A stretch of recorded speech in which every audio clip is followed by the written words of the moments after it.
Welcome back, WoodwardSports.com. Subscribe to Woodward Sports on YouTube.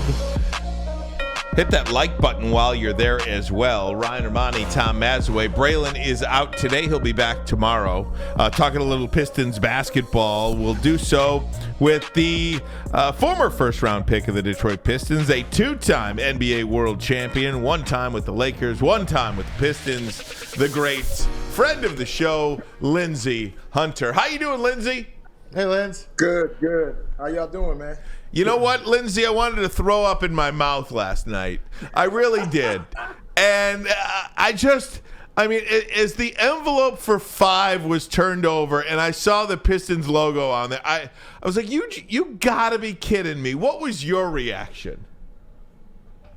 Man, I was actually in the gym. I was in the gym with a couple of my kids, and everybody kept, getting on their phones trying to see what the draft order would be.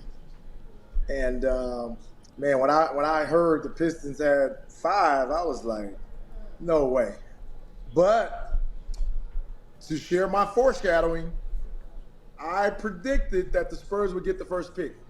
I just felt like, for some reason, that Pop was going to get another shot with another dominant big if he turns out to be that.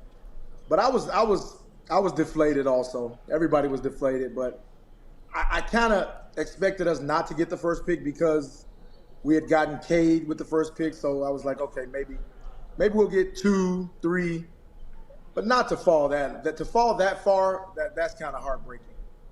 How much influence do you think, Lindsey, the NBA has over this? I mean, just looking at Twitter last night. I tweeted out rigged. We've been saying, you've been saying San Antonio's getting this pick for a long time. And for all these storylines and all these reasons, it just feels like they do put their finger on the pulse a little bit. Well, I don't know how much the league actually has to. I mean, of course, it's their setup. They've set this thing up, so of course it's theirs. But it's just, we can look at everything in every aspect of life and make some correlations and, think that something is happening for a specific reason. I mean, I always go back, and I was talking to my son this morning. I was like, man, it's just ironic to me when things happen in the draft. The Bulls had the first pick. Who do they draft? Who do they get the godson? They get their own, Derrick Rose at that time. When LeBron was coming out, Cleveland so happily got the first pick. So. Lindsey, not only that, when LeBron leaves for Miami, Cleveland gets the first pick again. They did. But I'm just talking about those first picks where you look at the players that are at stake that can be program changers, So when you look at guys like, LeBron and Derrick Rose, at the time when the Knicks needed a big and the Knicks were bad, they got Patrick Ewing at a quite opportune time. I mean, it's just a great soap opera to me. I don't know what takes place and what happens to make it work this way, but it certainly didn't work in our favor. But I'm sure Troy has a plan, and I'm sure he didn't base his plan solely off of getting the first pick. As a GM, you can't operate that way. You have to operate. Your plan has to be indefinite, things that are definitely can happen, not things that may happen. Listen, Linz, we all know the Pistons are looking for a coach. A lot of teams are looking for a coach. But Ryan and I yesterday were talking, and it really doesn't matter who the hell you bring here. You could bring Red Auerbach back from the dead and let him coach this team. You need players. So he even said yesterday, Ryan had some great stats on Greg Popovich, who was a great coach, coached the Olympics. We all know that. But he has a losing record when he doesn't have a player like Kawhi Leonard or David Robinson or Tim Duncan. And what makes him any better? Why should he get that? Why should he Who the hell are the Spurs? They're an ABA team. They're an ABA team. The Pistons are a historic franchise. Well, Maz, I understand, but I don't know. I don't know why the stars align for Popovich again. It always seems to align for him when it's a big guy, right? Yeah. He got David Robinson. He got Tim Duncan. Now he has Victor. Hey, it just happened that way. I don't understand it. And to your point, a coach is only as good as his players. You can be, like you said, you can be Red Auerbach, you can be Pat Riley, Phil Jackson. If you don't have those studs out there, then you're going to struggle.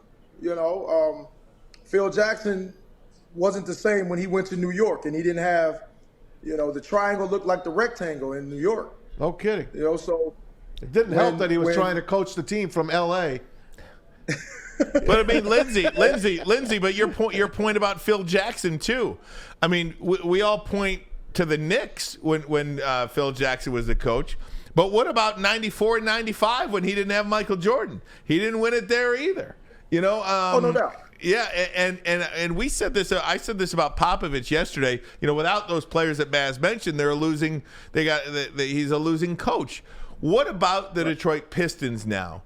How attractive would this job have been if they got the number one pick? And how attractive is this job now that they don't? I still think it's a good job because you have a lot of young talent, and hopefully that allows the new coach to come in and have some time to implement the things that he's trying to get done and to build on the young talent that's already here.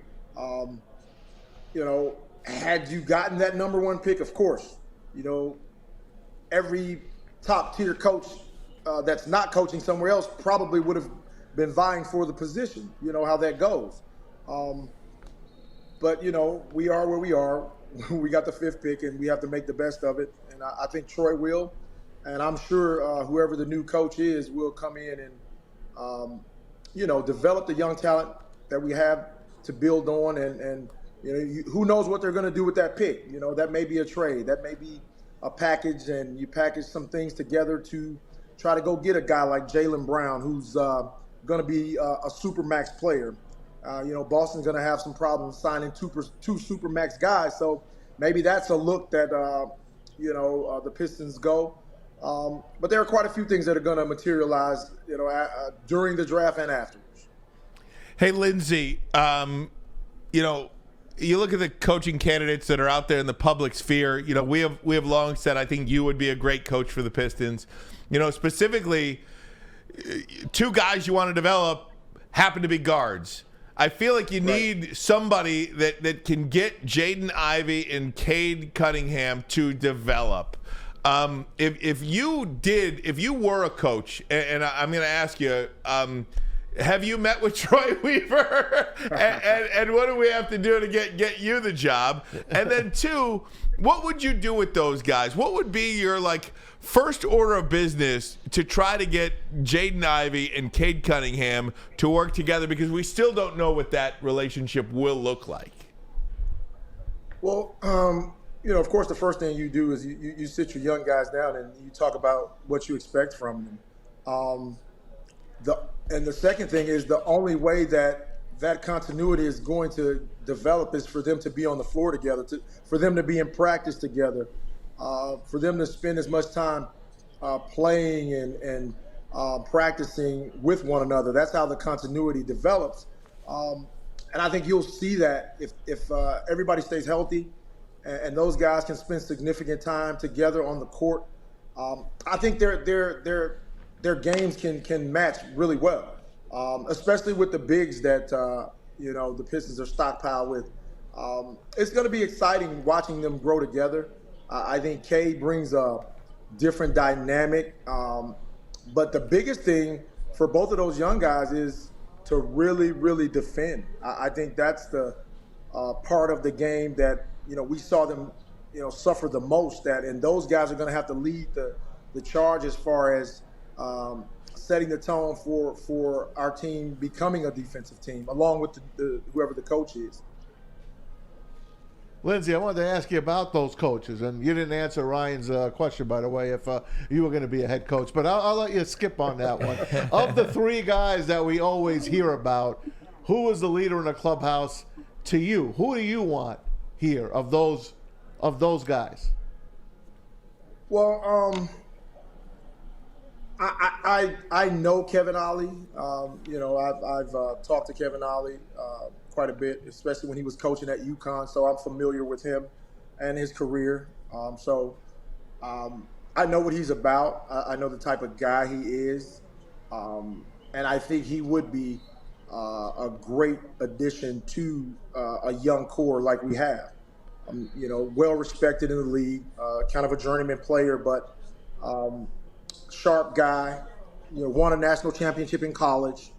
I think he'd be good for the position, and I would personally think he would be the leading candidate.